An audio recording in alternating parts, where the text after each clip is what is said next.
right. Yes. Missed my cue right at the end there. It looped over. I'm so good at life. Anyway, so here we go, guys. We have Liquid.Ret spawning as our red Zerg here at the 3 o'clock position on Metalopolis, and his opponent, who has taken 2 games from Team Liquid up to this point, is a Nori. And he's our blue Protoss. So here we go. Cross positions, PvZ, Metalopolis. I've seen this many times before. This usually lends itself to a fun, nice, long game. I don't think I've ever seen cross-position Metalopolis. PvZ before? This is a really new map. None at all. I don't think I've ever seen... Pretty sure close ground position is pretty much all I'm used to. No.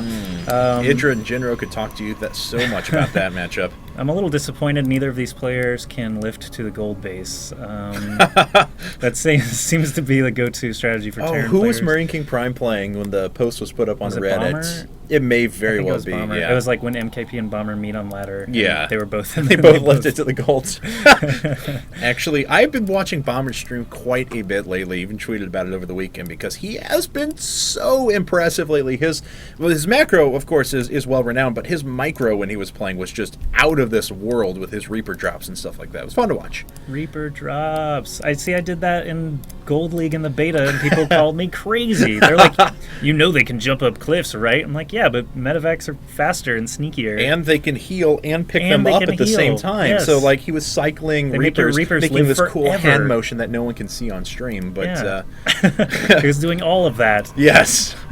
Most of the hand motions. And Inori's going to put up a pretty conventional wall for the time being. Now, he's a player that I've seen that has been leading the charge in a couple of fronts. People have been... Okay, so there was a time about a month ago when every Protoss player was just 4Jeffing every matchup. Every map, they were going ahead and throwing like a pylon here in the back of the natural and then building structures into their nexus. But that's changed quite a bit recently, as some players have been falling back on the old 1 or 3 gate sentry expands on the bigger maps, which I think is a really, really nice play on something like this. Metalopolis, where you have so much room to guard. And Inori's a guy who's been doing it for the past few weeks pretty much exclusively falling back on conventional sentry expands, and it's worked out really well for him. Yeah, Nori does seem like a player that likes to be a little bit more conservative in both of the first matches. I mean, his PvP style on Tal'Darim Altar is kind of a heads up toward that anyway. It's very much just waits. It's just defend 4-gate and carry an economic and tech advantage. Yeah, and then the game against TLO, he just walled off his ramp and waited for TLO to sort of reveal his plans a little bit more. Ooh, good micro from Ret there. He almost definitely didn't want to build a cybernetics core there for any reason. It accumulates HP so quickly, but that pylon would have gone so fast. Oh well. He didn't drop it, so it doesn't matter. Ret building his hatch there and also taking out the probe before he's able to get home. So good moves by Ret so far in this game, and Nori's not going to build that early advantage like he did against both Hero and TLO. Very true, very true. So we'll see if Ret can take advantage of that. We did have a Stalker just finish up for Nori. We'll see if that's indicative of any sort of tech coming out here. Is that gas investment first? Oh, a second Stalker coming out, actually. So he's bypassing, that was a really weird inflection on that word, bypassing the conventional sentries coming out for an expand right now. Yeah. Ooh. And that's actually a good little win for him. Yeah, so as soon as the first Stalker came out, he looped around the backside of the minerals looking for it, eventually made his way over to the third, and just ran headfirst into that Overlord. And it's going to be a nice pickup for Nori after we just got done talking about how Ret was not allowing him to get an early advantage. Now he's Ret is supply cap 32/26, and the Overlord's only about halfway done. Now I'm sure that Ret is a little bit freaking out because he sees primarily Stalkers coming his way, but of course we know that there's sentries coming up behind this, and Nori just faking out his opponent a little bit. Of course, this delays his expansion off of 3 gates, so Ret will carry an economic advantage, but it is still, I mean, when you see Stalkers this early, you're thinking super early pressure, 4 gates, whatever the case may be. You're definitely not thinking about an expand build. Ret is going to get in there and see that gateways 2 and 3 are coming up, though. Ret's got a Roach Warren on the way, still just droning up at home, and, just casting Zerg games, feedback I tend to get is, you don't look at the Zerg base enough. Go show us what the Zerg is doing. It's like, you know what he's doing. He builds a building and then still makes units at the hatch. They build one tech building and all the production comes out of hatcheries. That's the reason you won't see, like, oh, the building positioning here is great. It happens occasionally. I mean, SimCity is rare. Spinecrawler positioning can make a difference. Queens, like seeing where the queens are at just in case an attack is on the way, but you just tend not to need to show Zerg buildings that much. I mean, Right. the production tab You see- pretty much shows you everything. So you know what'll be coming up. If you see Greater Spire, there's going to be Broodlords coming up. It's not like they need to produce the Broodlords from the actual Spire themselves. It's true. And so, yeah. Forward pylon down for Inori now. So if you have 3 robo facilities or something like that, you can see an Immortal coming out of one and a Colossus coming out of the other. If they're on different points of the map, you need to know that. But you're not going to click around every egg at 6 Zerg hatcheries to figure out where the next roach is coming out. Overlord coming out of the natural now, what's that along egg? with a drone. So Oh, there's man. a drone. A drone egg at the natural, that's risky positioning. There is an evolution chamber coming up now. Poor Probe, does he get back home? Oh, yes. He made Saved. Saved. That's a Guardian Angel Stalker right there. There you go. There's only been one worker killed this entire game thus far. As, Rhett's a guy who just loves to put out endless waves of drones, more drones, especially in this matchup. And now he's been kind of taken off of that super macro game there. Rhett can clearly see that pylon. I'm sure he'll kill that in just a second. Nah. But we do have Burrow and Roach speed. And of course, the Roach Warren down with Lair now. So he is prepared for a strong gateway timing attack. Blink is coming for Inori. More gateways are coming for Inori. The Nexus is done. The drone wave has begun. Everything is sort of getting into its situated, sort of predisposed strategies here that we kind of knew were coming. But this is where things start to get hairy. We have to figure out who's going to be attacking next. It looks like there's some red going on over there at Inori's natural. Just some lings bouncing in and out. Good repel there from the Stalkers and Sentries. Looks like Inori actually continuing his Sim City, going to try and block off his entire natural from those ling run-bys. I'm not going to say it saved him in the game against TLO, but it certainly mitigated a lot of damage from those Banelings, which could have wiped out his entire economy, as he had a pretty conventional, something you would almost see off of a Forge FE wall, where he had one little zealot blocking in a space, which was really, really nice. Building positioning was great. Very diligent about replacing those pylons, too, the moment he cleared out the Banelings, he rebuilt those pylons so it wouldn't happen again. Oh, wow. That zealot actually pulled itself away, and those lings could have run by, but they turned around. So a little lucky break there for Inori. I do have quad gas out of Rhett now, and he is just producing endless waves of roaches as he moves up to a Hydra Den at the same time. There's a drone over here waiting to put down a third, but thus far, Nori has prevented that from coming out just by what he showed in the early game with his build. Rhett showing very, very strong macro 106 compared to 76 supply. Blink is done here, and of course that can give you a slight advantage attacking into an opponent, but with the good spine crawler placement and the number of roaches that are already out, I'm not sure what he's going to be able to do. Force fields are going to have to be spot on as well as he presses in here. 9 more roaches in production. This is actually just walking into a shredder, I feel like, so Nori needs to be careful and make sure he wants to do this. Even cancels his forward pylon, doesn't he want to use that there? And the Zerglings are going to have to run away. We're starting to do quite a bit of damage to the pylon to maybe break through or do some sort of a run by. Would have actually depowered a couple of gates as well, but knew that with the units warping in, he wasn't going to have that opportunity.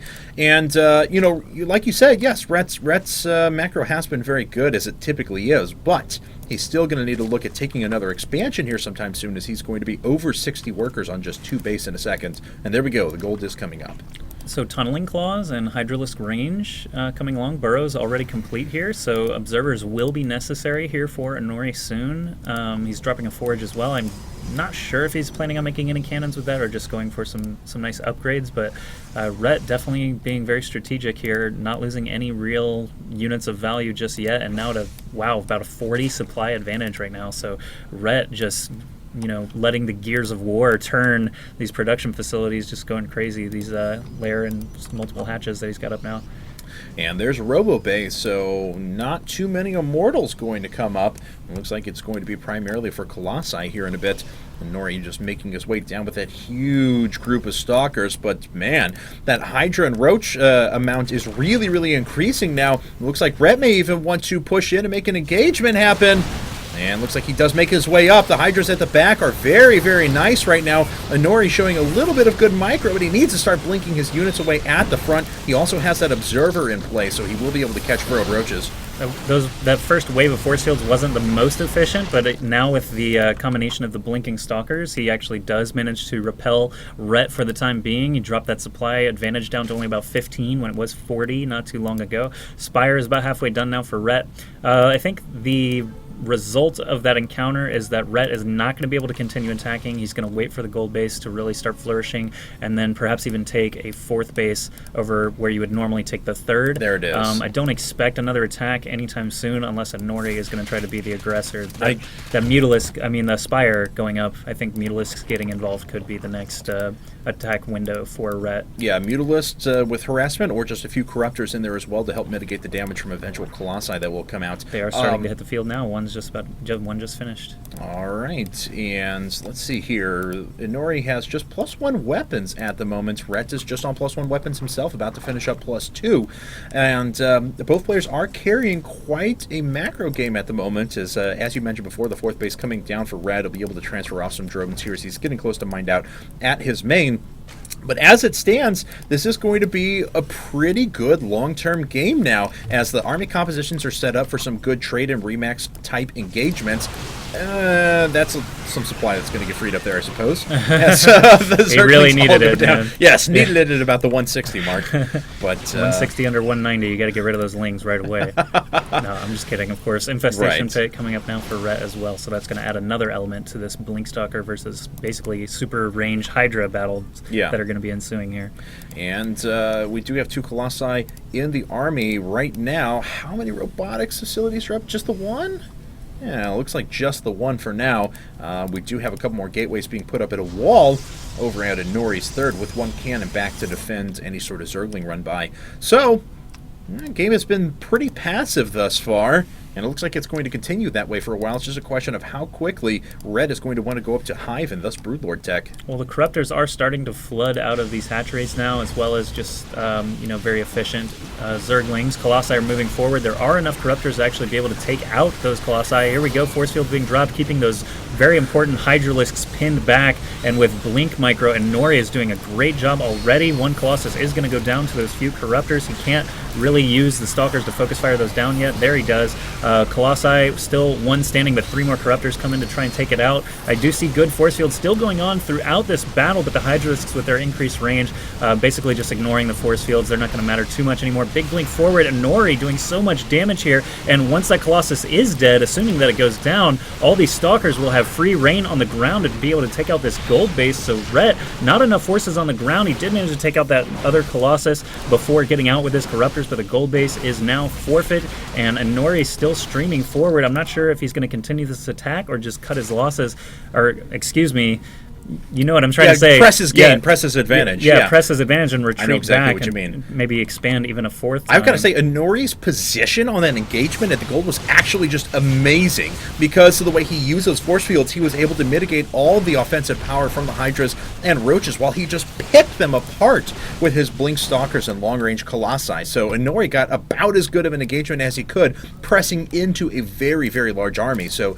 congratulations to him for doing that. And right now it's on Ret to try and make something happen, as he is down in supply. He is basically tied in worker, so that's a little bit of an army deficit at the moment. And let's see, 1-2 upgrades for him. Inori just on 0-2 at the moment, so Ret does have a little bit of an upgrade advantage, but man, he is in a bad spot. It was a very impressive battle just through and through by Inori. He maximized the lifespan of those Colossi, moving them around while still continuously force fielding all those ground forces of Ret, blinking Stalkers where necessary, focusing Corruptors when he could. Just a lot of multitasking there, and I know some Zerg players complain about, oh, beautiful force fields, oh, beautiful storms. We don't have anything that can be beautiful. Like, we basically just have to have the numbers or we lose. So, wow, Nori just, even the smallest thing there, that Zealot was maximized just by pinning him between the mineral patches there, reducing the surface area. But Nori actually just a very slight amount ahead in supply, taking a gold base of his own. That'll be his 4th Nexus here for Chrono Boosts and stuff like that. Doing a warping of 7 Stalkers at a time, still rolling those upgrades. Now we've got Warp Prism speed being researched, so things could get very crazy here very soon. So and Ret is getting his Hive now, though. Yes, but I mean, Nori, you said it, has just been pressing these little advantages, these incremental advantages that have just added up for him the whole game. Don't forget, he started this game with the intention to do a 3-gate expand, but did it behind 2 Stalkers, which prevented Ret from going into his very traditional 3-base big macro that he likes to play against Protoss players. So extremely good job out of Inori there, and Ret is really sitting back with It's a good-sized force, don't get me wrong, but a disadvantage in bases, less of an opportunity to remax whenever the eventual engagement does happen. And there we have our first couple of infestors coming up now as Hive Tech is done. I imagine we'll see Greater Spire. There it is. Okay. Can you get Control A? I believe that's the Army Value tab. Army Supply at least 125 or about 121. Okay. I was curious about the Worker Supply. Nori's actually ahead on Workers after taking out those 2 hatches. There's the Army Value, yeah. Yeah, so that value actually, I want to say about 30-40% higher for Nori. Yes.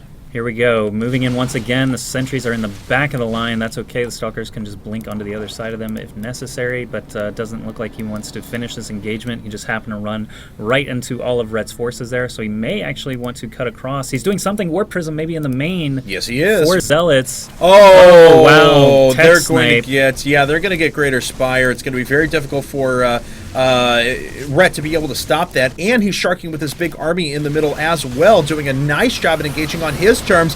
Corruptors are going to start making their way in, throwing down Corruption on the Colossi, but it's really the meat of this army is just this huge amount of Blink Stalkers, which are doing so much damage at the moment. That drop inside of the main continuing to do damage. A lot of workers have been killed. Greater Spire went down, which is a big blow to Ret at the moment, as he has a lot of dead weight in these 7 Corruptors sitting above. That Colossus just gave up and walked right into the forces of a Ret. So don't you hate when you have 25 Corruptors and they only have 2 Colossi to kill, and then everything else is Blink Stalkers killing your hatchery? So the Warp Prism basically just sealed Ret's fate, I think. Killing that Greater Spire was too much. Wow, there's the GG right after I say it. We can see that slew of amazing players and managers leaving the game there, but Nori on a roll. How?